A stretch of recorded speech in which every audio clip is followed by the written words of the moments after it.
I hope to dispel some of the myths propagated by the media and the politicians. I hope to give you some reflection of the actual headwinds facing businesses in this country right now, especially those in the manufacturing sector.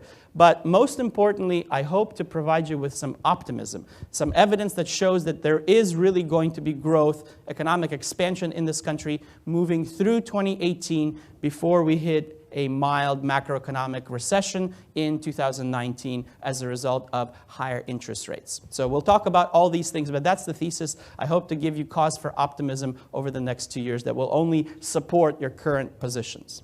As a result of accelerating economic activity, not just in the United States, but abroad as well. So if you are in the market for purchasing these commodities, now is a really good time to start locking in some of those prices through long-term purchasing contracts, because 6, 12, 18 months from now, you're going to be forced to pay higher prices than what you're able to lock in right now.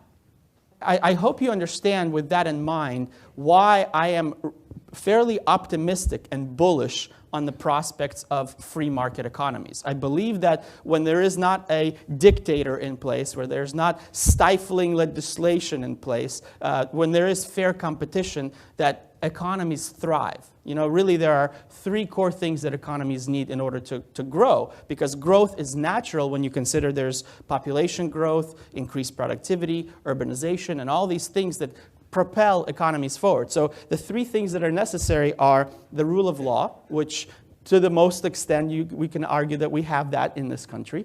There is natural resources, which we also have thanks to the shale boom. And finally, it's the demographics. So currently, the demographics in the US are relatively positive. Later on, 10, 15 years down the line, that's going to be drastically turned on its head, and we'll talk about that. But at least in the short term, I'm quite bullish. And I'm curious if I can have a show of hands from you guys. Who of you is positive and optimistic about your business's performance over the next 2 years? If I can have a show of hands. Excellent.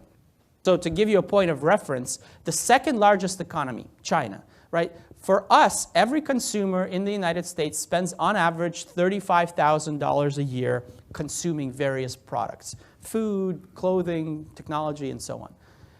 In China, only 12% of the population can support consumption of $3,500 per year.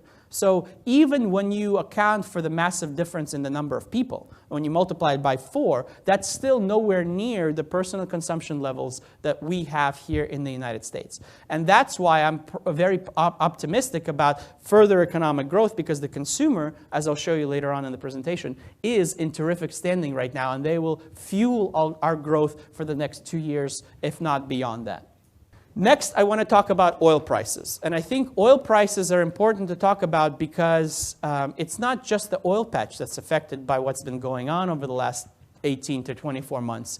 It's automotive sales, it's construction activity, it's the regional economies in Texas, in North Dakota, in Oklahoma. All of them are feeling the impact of the falling oil prices in a much more severe way. So I wanted to spend some time talking about this because, first and foremost, I want you to understand what caused this. So we'll take a quick history lesson here.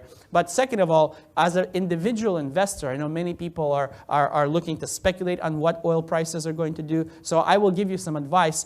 Don't expect any kind of robust price recovery over the next 3 to 5 years. It's a much more conservative, I would say, pessimistic outlook than what most people would have you believe, and I'll provide you with lots of evidence to support this assertion. Vice versa, if you're expecting things to accelerate, well, I should have hired all those people and bought that piece of equipment yesterday, so let's make sure that that happens as quickly as possible. So a great short-term visibility tool. This is relatively easy to do.